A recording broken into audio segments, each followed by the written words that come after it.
tidak mempersoalkan lagi. Karena Pancasila adalah sebuah konsep hidup bersama yang mewakili kesadaran seluruh masyarakat Indonesia. Kesadaran yang paling tinggi adalah kesadaran teologi. Dan kesadaran teologi itu terwakili di dalam ketuhanan yang Maha Esa. Jadi ketuhanan yang Maha Esa inilah yang mewakili semangat teologi itu. Di dalam Islam terwakili karena bahasa ketuhanan yang Maha Esa adalah merupakan pembahasaan dari Qul huwallahu ahad. Maka tidak pernah ada masalah. Tapi juga semuanya berketuhanan. Yang Maha Esa itu semua berketuhanan. Orang-orang Nasrani ya berketuhanan, orang Hindu berketuhanan, orang Buddha berketuhanan. Nah, cara berketuhanan inilah yang kemudian tidak lagi mempersoalkan bahwa agama terakomodir di Indonesia ketika menjadi sebuah nation state yang akan dibangun secara bersama-sama. Atau yang kedua adalah kemanusiaan yang adil dan beradab. Gitu. Nah, kemanusiaan ini juga sikap kebersamaan. Gitu. Kemanusiaan ini sikap kebersamaan. Semua akan terlindungi oleh kemanusiaan. Apalagi ketika kemudian berikutnya adalah menggunakan idiom-idiom yang ada dan sangat kuat yang dipahami oleh kaum muslimin, yaitu tentang konsep adlun. Makanya penggunaan bahasa yang adil adalah penggunaan bahasa yang sangat mewakili prinsip-prinsip bagi kaum muslimin, yaitu prinsip keadilan. Dan bahasa yang dipakai adalah bahasa yang apa adanya, yaitu bahasa adlun. Adlun itu apa? Wadu syai'in fi mahallihi, meletakkan sesuatu pada tempatnya. Kemudian bahasa yang dipakai juga adalah beradab, berperadaban. Gitu. Jadi bahasa-bahasa yang dipakai itu adalah bahasa-bahasa yang sehingga waktu itu sebagai kaum mayoritas, kaum muslimin tidak pernah mempersoalkan. Gitu loh. Karena menggunakan bahasa yang paling fundamental yang selama ini dikenal oleh prinsip-prinsip kaum muslimin, keadilan dan keadaban. Yang ketiga adalah persatuan Indonesia. Nah, persatuan inilah yang kemudian mewakili perbedaan suku, perbedaan agama, perbedaan bangsa, semua di dalam persatuan Indonesia. Bahwa Indonesia itu punya kenyataan beda bangsa, beda suku, beda agama. Nah, kemudian yang keempat, prinsip yang luar biasa adalah prinsip kerakyatan. Prinsip kerakyatan ini bagi kaum muslimin sebagai kekuatan mayoritas adalah sebuah prinsip yang memang dicita-citakan. Bahkan semenjak Rasulullah mencita-citakan prinsip itu. Apa? Kullukum ra'in wa kullukum mas'ulun an ra'iyati. Kalian semua adalah pemimpin dan kalian semua saling bertanggung jawab. Prinsip ra'iyah inilah yang memang dicita-citakan oleh Rasulullah. Nah, di Indonesia prinsip ra'iyah saling bertanggung jawab waktu itu juga susah diperlakukan. Karena konsep dasarnya adalah raja atau hamba, kawulo atau gusti. Tapi ketika para ulama, para wali dulu datang mempertemukan antara konsep raja, konsep hamba, dilebur dalam satu konsep sebagaimana kehendak Rasulullah, yaitu konsep ra'iyah. Makanya kemudian di Indonesia ketika sudah raja dan hamba ini dilebur, itu strukturnya berubah menjadi struktur ra'iyah yang diserap ke bahasa Indonesia menjadi rakyat. Dan satu-satunya kaum muslimin dunia yang sanggup menyebut warga bangsanya dengan sebutan ra'iyah sebagaimana kehendak Rasulullah hanya muslim Indonesia. Makanya ketika kemudian kerakyatan itu adalah sebuah prinsip dasar yang memang dikehendaki oleh kaum muslimin tentang ra'iyah sebagaimana dicita-citakan oleh Rasulullah. Nah, konsep ra'iyah ini harus sejalan gitu. Di mana pemimpinnya adalah sebuah sikap batin gitu. Di mana punya sikap batin yang mampu mengayomi, meneladani itu, mengayomi, meneladani, mampu memberikan doa, mampu memberikan frekuensi yang baik. Nah, itu dalam bahasa Al-Qur'an disebut hikmah. Makanya ada ini ya, ada ayat ud'u ila sabili rabbika bil hikmah. Hikmah itu sikap batin. Sikap batin yang sangat mengayomi, sangat mencintai, penuh kasih sayang, dan pengen selalu agar orang lain berada dalam kebaikan. Makanya kan kemudian ini bahasa Al-Quran, kerakyatan bahasanya Rasulullah. Kemudian yang dipimpin oleh hikmah adalah bahasa Al-Quran dalam permusyawaratan.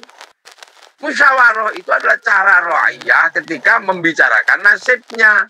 Yang dalam bahasa Al-Quran di dalam satu ayat disebutkan wasyawirhum fil amri. Makanya kemudian penggunaan bahasa musyawarah ini adalah mewakili kaum muslimin dalam bahasa Al-Quran.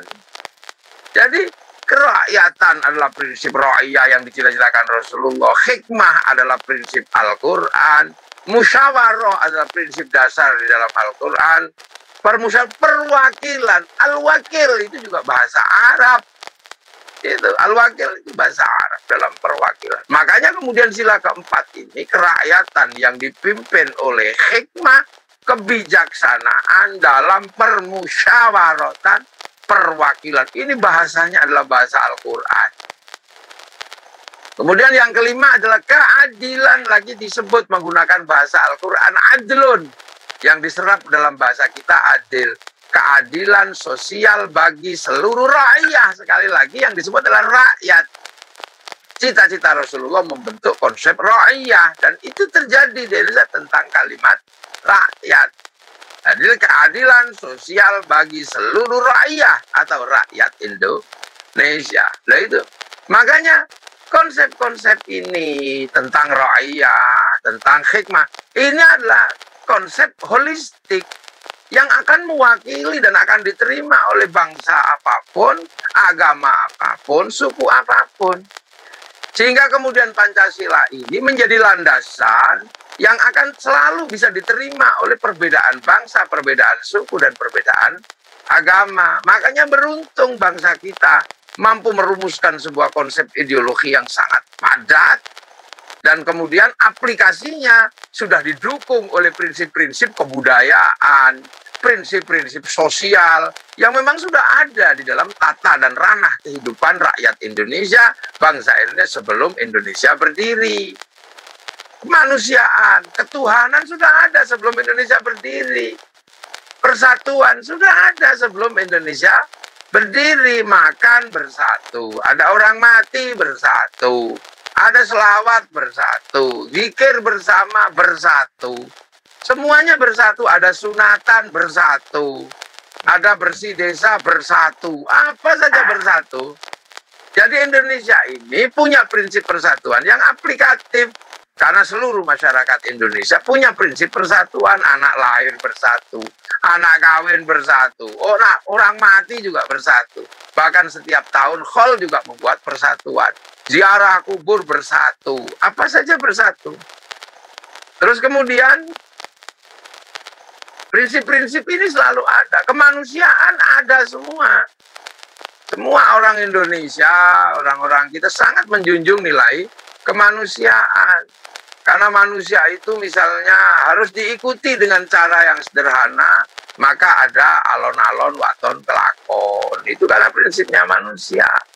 Kerakyatan kita juga sudah bisa akhirnya membangun, tidak raja, tidak hamba, tidak kawulo, tidak gusti, akan tetapi menjadi ra'iyah. Nah, dalam konsep ini tidak menghilangkan konsep sebelumnya. Yang kawulo tetap boleh bilang kulo, yang hamba ambo, yang sahaya saya, yang abdi di Sunda abdi, masih luar biasa. Nah, bingkai-bingkai ini ada seluruhnya. Makanya, jadi sesungguhnya Pancasila adalah pembahasaan dari sebuah sistem kehidupan sosial di Indonesia yang sudah ada dan turun-menurun menjadi batin warga masyarakat Indonesia. Apalagi kemudian ketika Pancasila kemudian dibingkai dalam sebuah ikatan Bhinneka Tunggal Ika. Bhinneka Tunggal Ika dikeluarkan oleh amputan tular ketika Majapahit menyadari betul terjadi perbedaan bangsa, perbedaan suku, dan perbedaan agama zaman itu. Makanya prinsip-prinsip itu jadi. Jadi kebinekaan di Indonesia, perbedaan di Indonesia, ini terayomi dalam sebuah ideologi besar Makanya kemudian Indonesia hari ini menjadi pertanyaan-pertanyaan besar semua bangsa. Kenapa Arab satu bangsa bisa pecah jadi puluhan negara, Eropa satu bangsa bisa pecah jadi puluhan negara. Nah, kenapa Indonesia yang puluhan bangsa, puluhan agama, puluhan suku mampu bersatu dalam satu negara kesatuan Republik Indonesia? Nah, inilah prinsip dasar kebangsaan tertanam. Nah, sehingga persoalannya sekarang adalah bangsa ini juga terus bergerak. Bergerak dalam satu sistem yang dikenal dengan milenial. Sebuah sistem di mana beberapa arus besar nggak bisa lagi dibendung dan nggak bisa lagi dihalangi. Kenapa? Karena percepatan teknologi, percepatan informasi. Ini nggak bisa dihadang. Ini pergerakan dunia. Jadi anak-anak kita juga pasti akan mengalami hal yang sama. Lagu-lagu transnasional, potongan rambut transnasional, itu ideologi juga transnasional, itu semua transnasional sekarang. Bahkan penyakit pun transnasional. Ini sesuatu yang nggak bisa dihindari. Makanya jangan heran kalau tiba-tiba corona juga transnasional. Itu WhatsApp transnasional. Apalah ini negara mulai mungkin nggak memproteksi hal-hal seperti ini. Nah, ini memang butuh dukungan masyarakat. Dalam era transnasional terkait resources, misalnya Cina berhasil memproteksi dirinya. Alat-alat ukur pembelanjaan yang selama ini menggunakan Amazon bisa ditekan dengan lahirnya Alibaba. WhatsApp dengan WeChat. Nah, ini suatu yang nggak bisa. Kalau nggak suatu itu dihindari, nggak bisa. Kenapa? Karena ini memang eranya. Tinggal bagaimana kita mensikapinya.